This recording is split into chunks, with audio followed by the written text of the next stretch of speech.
Welcome back to another episode of KNITS podcast, which actually seems like it's coming out on a regular cadence right now. So maybe this vlog setup is working.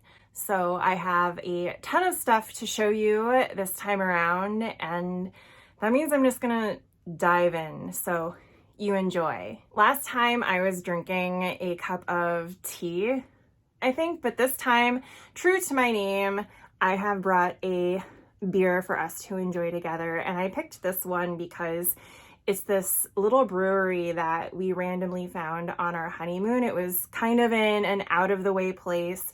It wasn't something on our list of places to go to, but we were at another brewery and we were looking for another one to go to, as you do. And we saw that this one wasn't far away. And we went there and we actually really liked it. So if you're ever in the area, which was Asheville, North Carolina, if you follow me on Instagram, you'll know that our honeymoon was in Asheville for the entire purpose of going to breweries. So this was one of, I forget how many we got to. I want to say it was like 20, like low 20s, mid 20s.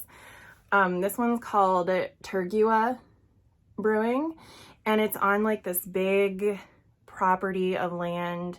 They have their brewery, then the big land, and it's like on a creek or a stream or something like that. So you can go and take a walk when the weather's nice. It was cold and rainy when we were there, of course. And it's just, it's huge. And I think every now and then they get food trucks, as breweries tend to do, but it was really chill. It was a really nice facility, cool vibe, good beer. So we had a really good time at this place. So when I opened the beer fridge and saw this guy, I knew it had to be my choice for the day. This one is called Vireo, and it's a farmhouse ale. It's lemon verbena farmhouse ale, and it's really tasty. So highly recommend it. I know farmhouse ales are kind of an acquired taste for a lot of people. It's not usually people's first choice, at least in my experience. I don't know what the actual statistics are in that, so feel free to let me know if you know. But yeah, really good. So before I started my day, I wanted to show you some new yarn I got from Dragon Hoard Yarn. This is a kit to make her Mooncatcher hat, which is really cute. I suggest you guys go check it out. This particular colorway is called Feyre Darling. So it's a little neutral. It has kind of like a pinky sort of undertone, which I'm not sure the color is getting picked up correctly, as it never does, because obviously I'm recording on my iPhone and we could do better, but here we are. But yeah, it's really pretty and I can't wait to get started. I ordered, I had one pair of needles. I had the larger pair of needles to make this, but I needed the smaller size. I probably didn't actually need the smaller size. I just, for whatever reason, am too lazy to go through my stash. But I have those coming today, and I'm hoping to get a start on that this weekend. But yeah, this is really, really cute, and I can't wait to make it. It should be a pretty quick knit. And this is how that came out. It came out really pretty. I really like that. You know, it's neutral, so I can wear it with pretty much anything. The coat that I wear in the winter is, I have two coats that I wear in the winter, and one is like a really deep navy blue. So I feel like this will go with that, but it'll go with any of my coats really, because it's a neutral, but it does have kind of a pinky, little bit of reddish undertone to it that pops out here and there. And then it also came with the pom-pom, because like I said, it's a kit. I don't know how I feel about the pom-pom. It's a snapping kind, and I cannot for the life of me get it to stay snapped. It's probably user error, so still working on that. But it came out really nice, and the pattern is super easy. It literally flew off the needles. I started it last Friday and I'd finished it by Sunday. This yarn was really dreamy to work with. It's an Aran weight. Looks like a couple plies to it. So it was really soft and sturdy to work with, and I just really enjoyed knitting it. So I'm probably going to end up getting more. I think it's called her Adventure Aran yarn base. So it comes highly recommended by me. But yeah, just a quick knit. So I wanted to show you this amazing Court of Thorns and Roses sip and knit box that I got from Dragon Hoard Yarn. If you haven't gotten these boxes before, you absolutely should. I pulled the trigger on her Christmas Eve cast-on box and was so happy that I did, that as soon as I saw that she was going to have a quart of Thorn and Roses themed boxes, I knew I immediately had to dive in. So first things first, you know, you have to have your sip. So this is Brickhouse Gourmet Coffee and Tea Toasted Almond. It smells so good. You can smell it through the bag, and I'm just, I am going to absolutely need this today. So here is their information in case you're interested in checking them out for yourself. But almonds are so yummy. I'm so excited. The other thing you'll notice about her boxes is that as soon as you open them, you are just hit with amazing scents. I know with the Christmas Eve cast-on box, there was a soap in there that as soon as I opened the box, I was like, where is this thing? I need to find it. It smells amazing. And it's the same thing with this candle. It's just so delicious. It's honeysuckle jasmine, and it's called Resand because obviously this is a Resand themed box. I can't remember if I said that before. But yeah, she had a Resand box and a Farah box, and I seriously contemplated doing both, but obviously, like, aren't we all a little in love with Resand? Something else that smells fantastic is this solid perfume by Sea Witch Botanicals. It's called Night Nymph. And if you haven't used a solid perfume before, they're really great. You just take a little bit and put it on your wrist, and oh, it's so yummy and like earthy. I don't know if earthy is like the right word for it, but it smells like very natural and perfumey, as you would imagine a perfume would smell like. But yeah, it smells really good, and it also smells like it'll last quite a while. My dogs are walking around the floor knocking over my camera, and you can probably hear them panting at each other too, because such is dog mom life. But the nice thing about solid perfumes is that they do seem to last a while, both in scent when you're wearing them, and also just in general, like they last a while because they're solid. You're not spraying a ton of stuff on yourself. You can use as much as you want, and it lasts a long time. So this is really cool. We also got these yummy caramel treats that I'm probably just going to dive into almost immediately because they look so good and will go perfect with that coffee. This tumbler also came in there, and seriously, you can never have enough tumblers, especially something like this that is very A Court of Thorns and Roses themed. So I'm really excited about this, and I think I'm going to use it for the rest of the day, if not the week, if not the month. Obviously, you can't forget about these stickers, and these are so accurate it hurts. Mentally Dating Resand. I think we all did when we were reading these books. If you haven't read the books, you absolutely need to, because I really didn't think I would get into them, but then I fell in love with this guy, and it was just a whole sordid tale. And then Hello Farah Darling with his wings. And then of course we have a bookmark because it is a sip and knit box based on a book, so we will of course want bookmarks. And then our piece de resistance is the yarn.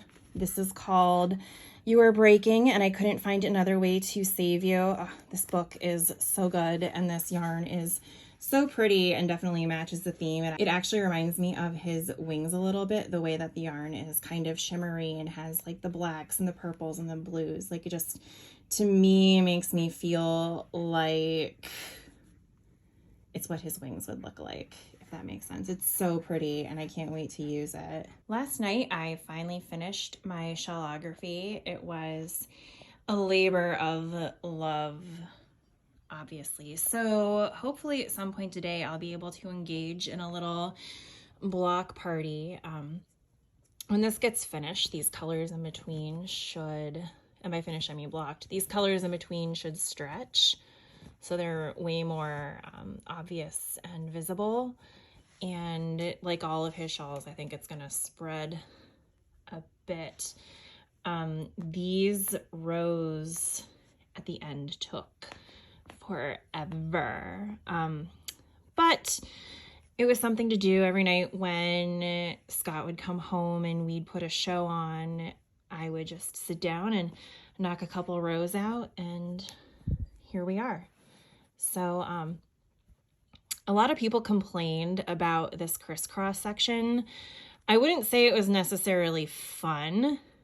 It was a little tedious because of how long the stitches are when you're crossing them. It can get a little fiddly, we'll put it that way. But I didn't find them difficult. So I don't know. Everyone has, oh hi Mowgli. Everyone has different tolerance levels for that type of stuff, I guess I should say. But I wasn't looking forward to it just because everyone said it was terrible, and I maybe just over anticipated it being awful, and so it wasn't as bad. But yeah, we'll see if I get around to blocking this today. I hope so, because I want to weave in these ends and take some pictures this weekend so I can get it posted.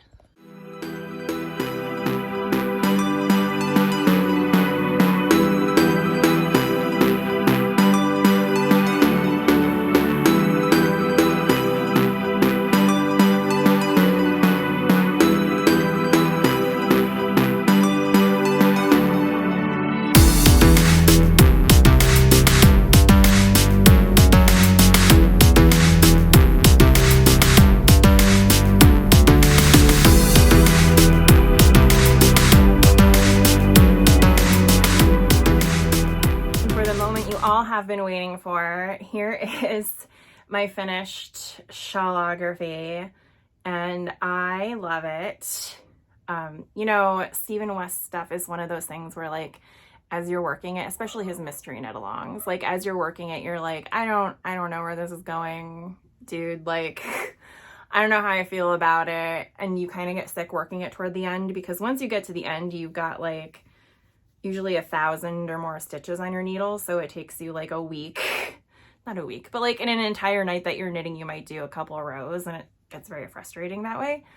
But when it's done, it's well worth it. Yeah, this was another project that I had to put away to deal with wedding and Christmas stuff, because as we all know, his mystery knit-alongs are every October, and every year I say, I'm not gonna do it this year, I don't know, but Lolo Did It was putting out yarn kits for it this year, and I saw this one, and it's not in my usual color palette, I will say that, but I really like the way the colors worked up. And if I was going to do something, I've been trying to get away from like my usuals, like, you know, the teals, pinks, and purples of the world, and kind of expand a little bit. So I still did like the purples and, you know, the brights and the saturateds, but I did it in some different colors. Like, it's rare that I am ever just like, oh, look, a yellow. Maybe I'll knit with yellow this time. That never happens. I'm not a big fan of yellow. But the fact that I did it and I love it makes me so happy. And also the same thing with like the greens. Like, I would probably pick up this green, like the teal green, but the darker green I would probably never knit with. So I'm really glad that I did this, because his stuff is usually very challenging. You always learn something new, but I also used it to expand my own tastes, if that makes sense, because I'm so used to knitting in my own color palettes, the stuff that I always wear. I mean, like, look at everything around me. Like, can you tell that I do lots of pinks and purples? So it was nice to be able to get out of my comfort zone a little bit and end up loving it. So we'll see what happens. I know that Lolo Did It still has a few of these kits at least available in her shop. So if you're a late bloomer to the Chalography knit-along, then make sure that you head over there and see what she's got. She's got a lot of colors available. She's one that's like really purpley and one that's really pinky, and I almost got those in the beginning. So if those are your color palettes, then you should probably check those out soon. So I am really excited because my new hobby yarn arrived. I got this yarn because I have attempted to make a temperature blanket way too many times to count. They're just, for me, kind of awful, and I think a lot of you also agree that they're terrible. They seem to take forever. If you get behind, it's really hard to catch up, and they're just kind of a giant pain in the tuchus.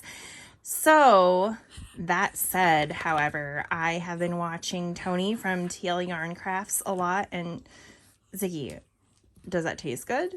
Okay. And last year she made a temperature blanket that was all granny squares, and I think they were all done in linen stitch, and it seemed like it was something that I could actually keep up with.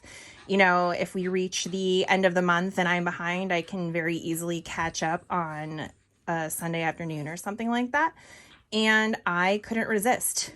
However, I also didn't want to just do a 2022 blanket because I think I would get bored with that. So I'm instead doing a first year of marriage blanket. So we got married in October, and what I'm going to do is I'm going to make a square for every month that we've been married. So come our anniversary, we should maybe, hopefully, crossing my fingers, have a finished product. So with that said, I ordered this hobby yarn to test it out because with a temperature blanket, you need a crap ton of yarn. And that's another thing. I always ran out of yarn and just didn't feel like any more. So I wanted to order as much as I needed to start. And that's where this comes in. So let's take a look. Ooh, do I get some stuffs? Look at this. This is Cotton Kings. Oh, it feels so nice. You know, I had my doubts with hobby yarn, but they seem so sweet. Like their staff just seems so sweet, and all the reviews I found on YouTube for the most part have been like really just great. And I can see why this cotton's really nice. And I don't usually like cotton, but this is really soft. Like, I feel like it's not going to rip my fingers apart. So very cool. And then here is my pile of goodness. I don't even know where to begin, but it feels really nice. So this is the Amigo 100% acrylic. I tend to only make my blankets in acrylic because I don't want to have to wash them any type of special way. Blankets in our house get used very heavily, especially with the creatures. So I always 99% of the time always make my blankets with acrylic. So that's what this is, and it's really nice. Again, I had my doubts because of the price, but you can bet your bottom dollar I'll be ordering more because geez, this is really, really nice. This makes me want to go back and order the rainbow yarn kits because those would make a really nice blanket too. But yeah, at some point I'm going to sit down and I'll label the temperatures that I'm going to be using. Oh, look, they provided plastic needles too. Wow, they literally just like throw stuff in here and it's great. I'll take it. Yeah, so I'm going to label the temperatures. I'm not even joking. I'm copying Tony's blanket completely, like her temperature ranges and stuff, and all of these colors mimic colors that she had on her list. I just happened to get them in Amigo. So I love this, you guys. So yeah, I'll label the temperatures and then maybe post an update whenever that happens, probably a week from never. Because I have a couple custom orders that I need to work on. But yeah, I mean, look at, these are really nice. I'm impressed. Good job, hobby.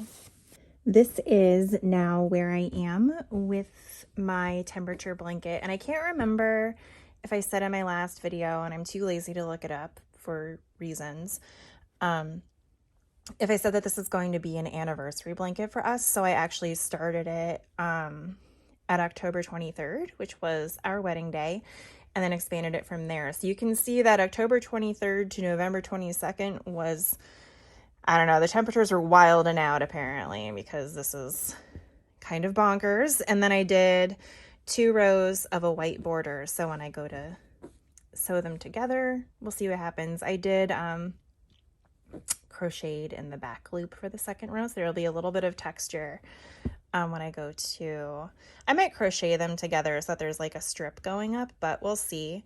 And then this one starts on November 23rd and will go to December 22nd. So you can already see like just how different these squares are, and they're actually pretty big, hand for size. Yeah, they're actually a pretty decent size when all is said and done. I'm doing 33 rows just like Tony did, and then I'll sew them together, and then we'll see how much yarn I have left for the type of border that I do around the whole blanket. One thing that I'm concerned about is the situation. Yeah, I'm hoping someday I just get like really bored and sit down and want to do this. but I kind of don't foresee that happening. So we'll ignore that. And yeah, so these work up really fast in the beginning. And then by the time you get to these outer rows, you're just like, oh my God, how much more do I have to make? But like up until about here, you kind of just fly through. And I think probably by the end of the weekend or early next week, I'll be caught up for December 23rd to January 22nd. And then I'll be able to start the next block and be fully caught up on this, which is really exciting. And then I wanted to update you all about my unicorn stripes. And once again, in the middle of a row, because always. But I think the last time I talked to you, I was here-ish about. So I've added a whole bunch of colors. This is the project that I work on in the mornings. Like I get up a little bit early, I get my tea, I put on my Amberlynn Reed gossip YouTube channels, and I knit a few rows of this in the morning. Or if I have like a really long meeting I don't have to participate on, I'll work on this so that I pay attention. Because I can't pay attention when people are just talking for an hour and a half. Like I can't, unless I'm taking notes or like something's like actually going on and I have to participate. If it's just people talking, I'm not going to pay attention. That's why I prefer like emails and stuff to like brainstorming calls, because if I'm on a brainstorming call, I'm not going to participate because I'm not paying attention. And again, it's like really, really mindless zigzaggy. It's getting pretty long and I'm not even sure I'm halfway through the thing. So it's going to be big and beautiful. I feel like I also need to come to terms with the fact that Tony is a bad influence on me, because every time I watch one of her videos, I buy stuff. So thanks, Tony, for that. One of the things that she recently did was she used Siri to help her Tunisian crochet one of her scarf patterns, or is it a big cowl pattern? I forget, but it was gorgeous. And she used a different palette than what I ended up getting.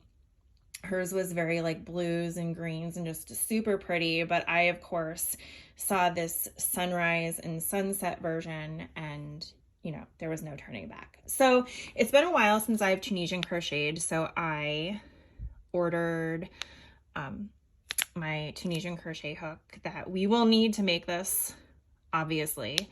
So I'm gonna be out of practice. Like, let's just admit that right now. So are we ready? Are we ready? This is the Palette Minis sampler.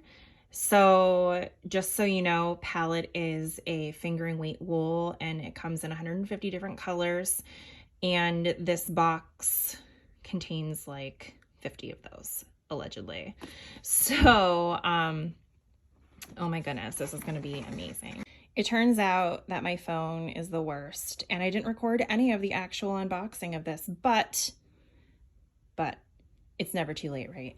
So you open it up and this was more beautifully packaged. It was a gradient of amazingness. And you have two layers. This first layer was like your pinks, your oranges, your maroons, your peaches, your corals, all that good stuff, which makes sense because we are talking about a sunset palette, if you will.